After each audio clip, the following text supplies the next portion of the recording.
Capitulli 8.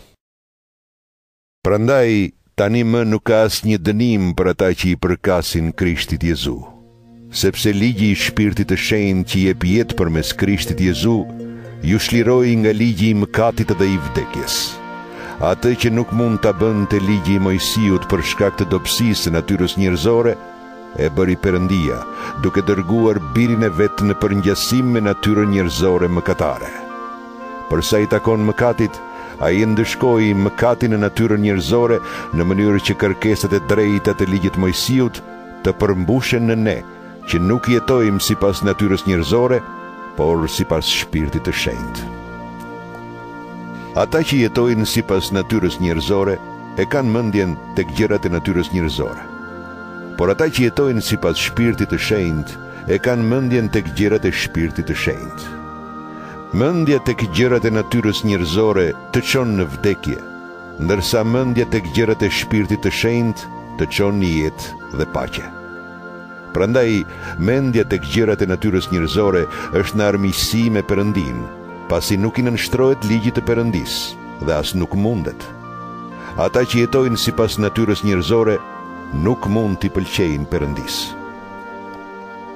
Ju nuk jetoni sipas natyrës njerëzore, por jetoni në Shpirtin e Shenjtë përderisa Shpirti i Perëndisë banon në ju.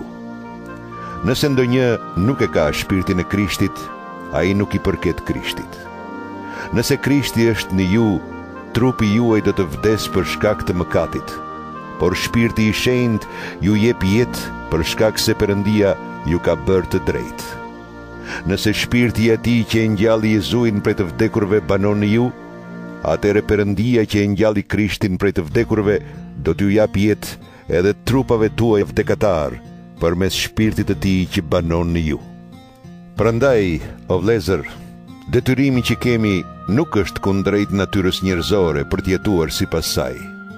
Nëse jetoni sipas natyrës njerëzore, ju do të vdisni. Por nëse me anë të Shpirtit të Shenjtë do t'i shkatroni për vdekje veprat e natyrës njerëzore, ju do t'jetoni. Ata që udhiqen prej Shpirtit të Perëndisë janë bijë të Perëndisë.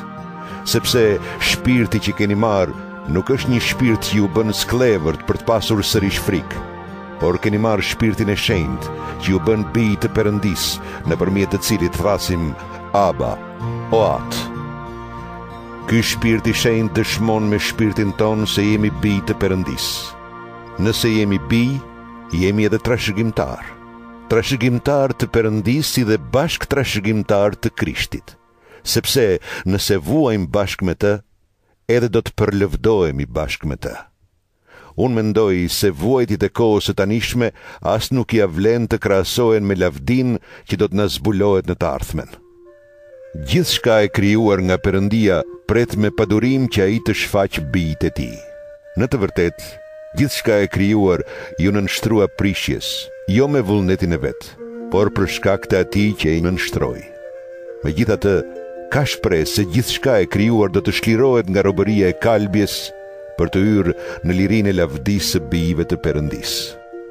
Ne e dim se deri tani gjithçka e krijuar rrënkon dhe vuan bashkë me ne si një grua në dhimbjet e lindjes.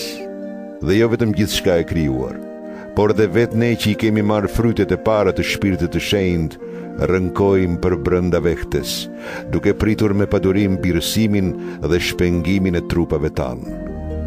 Sepse u shpëtua me anë të shpresës, por shpresa që shihet nuk është shpresë. Përse duhet ta shpresoj njeriu atë që sheh? Por nëse shpresojmë atë që nuk e shohim, atëre e presim me durim. Po ashtu, edhe Shpirti i Shenjtë na ndihmon, sepse jemi të dobët. Ne nuk dim as për çfarë e as si duhet të lutemi, por vetë Shpirti i Shenjtë ndërmjetëson për ne me pshërëtima të pashqiptueshme. Perëndia që shqyrton zemrat e di se cili është vullneti i Shpirtit të Shenjtë, sepse ai ndërmjetëson për besimtarët e krishterë siç i pëlqen Perëndisë. Ne e dim se Perëndia bën që të gjitha gjërat të bashkëveprojnë për mirë për ata që e duan atë dhe që janë thirrur sipas qëllimit të Tij.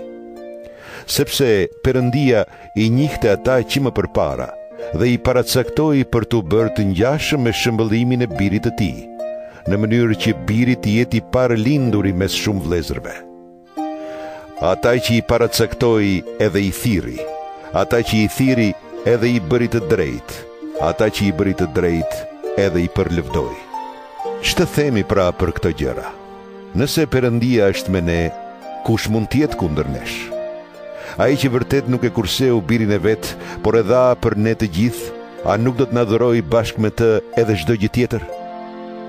Kush do t'i padisë të zgjedhurit e Perëndisë? Askush, sepse Perëndia është ai që i bën të drejtë. Kush është ai që do t'i dënojë?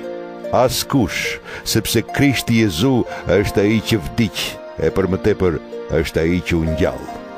Është ai që rri në të djathtë të Perëndisë dhe ndërmjetëson për ne. Kush do të na ndajë nga dashuria e Krishtit? Mos vallë pikëllimi a i dërimi, përndjekja a uria, të zhveshurit a rreziku apo shpata. Sikur se thot shkrimi i shenjtë, për ty po vritemi gjithë ditën, po na trajtojnë si delet që i çojnë për tu therrur. Por në të gjitha këto gjëra ne dalim më shumë se fitimtar me anë të atij që na deshi.